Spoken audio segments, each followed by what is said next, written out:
Jonathan Tessier, and we're back here with another one of our health tip video series with our nutritionist, Rebecca. How you doing, Rebecca? I'm good. How are you today, Jonathan? I'm doing pretty good. So today we're going to actually talk about sweeteners because it's a pretty popular topic these days. So let's just dive right into it.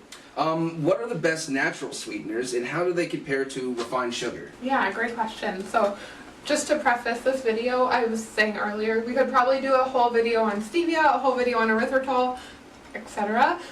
So we'll just kind of go over high level. But yeah, so some alternatives to like refined sugar, a more common one I'm sure we all know is stevia. So that's really, so it comes from a leaf, and it's about 200 to 300 times sweeter than sugar, which means a little bit goes a really long way. So we've got a few different options for stevia here at the store. This one here is just stevia by itself. So that's one option. It comes in like a little shaker. I think we've got liquid forms, or I know we've got liquid forms as well. So stevia is a nice option. What's good about it is it's 0 calorie. So that's a big attraction to stevia. Another one that's really popular is monk fruit. So we've got the little guy up there, that's just a liquid monk fruit up there too. So again, that's another 0 calorie sweetener, so really one of its big claims to fame. Taste-wise, I like that one a little bit more than the stevia. I'm really not a stevia fan. Have you? I've never tried it, to be honest with you, but I don't think I would be a fan. Would be a fan, yeah. It's something like, I don't know if it just like tastes artificial, but yeah, just for me, something like I don't really love. There's all different forms of it. Of course, food scientists have like, played with it and made it more like palatable. So there are types of it that I do like better than others, but for the most part, I'm not a fan. But yeah, better taste for the monk fruit than the stevia, in my opinion. It's going to be so personal. And then another really common one is erythritol. So this guy right here is a mix between erythritol and monk fruit. Erythritol, the sweetness of it is about 70% of what like the sweetness of sugar would be. So different than monk fruit and stevia in that way, is it's not like not too intense for you, and that's why it's kind of mixes nicely with something like monk fruit to help balance it out. And then just ease of use, of course, as well. So that's a really popular one as well. And then of course, you can get into, if the 0 calorie isn't something you're so much worried about, you've got coconut sugar, you've got honey, maple syrup, date sugar, like there's a lot of different options that way. And we can get into kind of how to, when they're applicable and maybe when not. Yeah, so those are some other ones.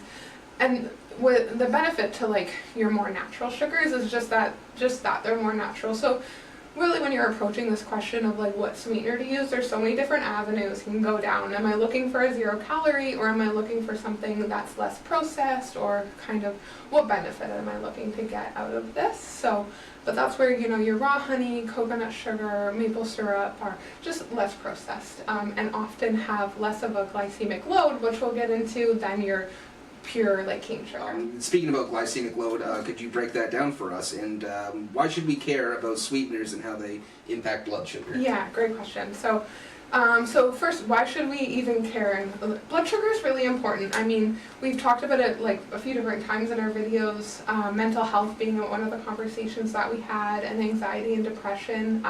It can just really impact the way we go about our day. It can be as simple as that, in our mood and how energized we're feeling. But also, there's the long term. You don't want your blood sugar to be too high for too long. Then you can be looking at, different chronic health conditions, type 2 diabetes being one of them. So, we should care about our health in that way, but just for our day-to-day, just feeling good in our day-to-day. And glycemic load is one of the tools that can be really helpful for us.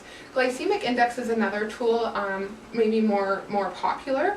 But what's nice about glycemic load when compared to glycemic index is it factors in like the protein, the fat, and the fiber. So like the whole picture of the food, versus glycemic index is really just looking at how quickly this food is raising your blood sugar. So glycemic index ranges from 0 to 100. So your zeros would be like your meat, your fish, that kind of thing, cheese. And then your 100 would be pure glucose, so that's your most basic sugar molecule that we use for our body, often uses for energy. Whereas glycemic load, like I said, takes more into that whole picture into consideration.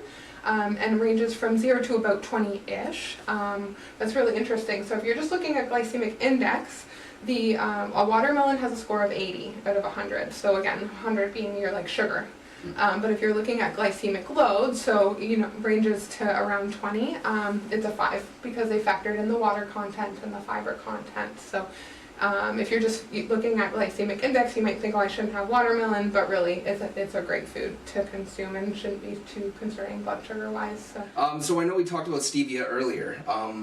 But so what should people look for when choosing the stevia? Yeah, like I said, there's different forms of it that have different flavoring, and that may just come down to experimenting with like, okay, what does this one say? Did I like it? Did I not like it? Because there'll be like, for example, this one says organic steviol glycosides, stevia rebondiana extract, but there are different Latin names and different plants, of course. So again, nuanced, right? Like we can totally get into the weeds on it.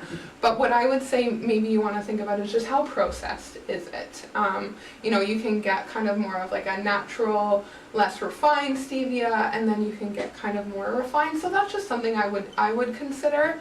But overall, it looks like it is a fairly safe sweetener to use. So how can moderation help us when considering our sweetener intake? Yeah, so something was really interesting that, I think I was definitely aware of, but that came up when I like to listen to like podcasts and just gather more information leading up to our videos, was that, our palate adjusts. So for example, stevia being about 200 times sweeter, if you're consuming a lot of that kind of thing in a day, and then you're just trying to have like, a more natural, like an apple, say, maybe you've had a stevia sweetened drink, like a few of those in a day, and that's kind of become your habit, you're gonna bite into an apple and think this is like pretty boring. So that's one big one. Your palate just adjusts to it. So that would be something to factor in. There's a lot of debate about artificial sweeteners. What are some potential downsides that people should be aware of about Yes, yeah, a lot of debate. Yeah. What I would say, so the things that come up the most would be cancer risk is a big one. I think we've all probably heard that about aspartame being a really big one. Now it does look like that has been fairly disputed. I think the first study that came out was like in the 70s on rats, but it turned out it was just this one specific type of rat that had this cancer risk. Also, we are not rats, so that's something to factor in as well. So the cancer risk is a big one, but for the most part, it does look like moderate intake of these artificial sweeteners is fairly safe. So another one is obesity in terms of natural sweeteners, and that is an interesting one, and again, probably could do like multiple videos on that. With the idea being that, even though it's 0 calories, say we're talking about our stevia or aspartame or saccharin or something like your sweetened, even though it's 0 calorie, theoretically that shouldn't factor in. Our body's not using it for energy. Our tongue and our brain is still registering that sweet taste. So in some people, my understanding is there is still that cascade of like hormones, including insulin, that can happen. That can lead to fat storage. So that's kind of where that comes in. I think there's still a lot of like debate around that. I don't think there's anything final, but just something that's being investigated. Absolutely. And the last thing is gut microbiome, and this can kind of play a role in that obesity picture, but certain people, their gut microbiome responds differently to different artificial sweeteners. So it definitely depends which one we're talking about. But one study was done on saccharin and in mice, and a small study done in humans where their gut microbiome changed based on their consumption of saccharin. So I think it was like 4 out of 7 of the human participants, they got this one bacteria called Firmicutes. I don't know if I'm going to say that right.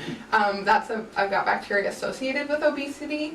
When they had a higher like saccharin intake, I forget exactly what they were consuming, and then the 3 out of the 7 had no effect. So you know, we're also individual. It is hard to say, but there's some research happening there as well. So does sugar influence mood or brain health? Are any sweeteners better for focus and mental clarity? Yeah, so that's that blood sugar picture again that we kind of talked about. So that's where it's going to affect your mood and that kind of thing. Is just moderating that blood sugar. So being mindful of, if you're having something pretty sugary, protein, fat, and fiber, you know, including those in as well, and that'll just lessen that blood sugar spike and will help kind of with that mood and brain health. What's one common myth about sugar or sweeteners that you'd love to bust right now?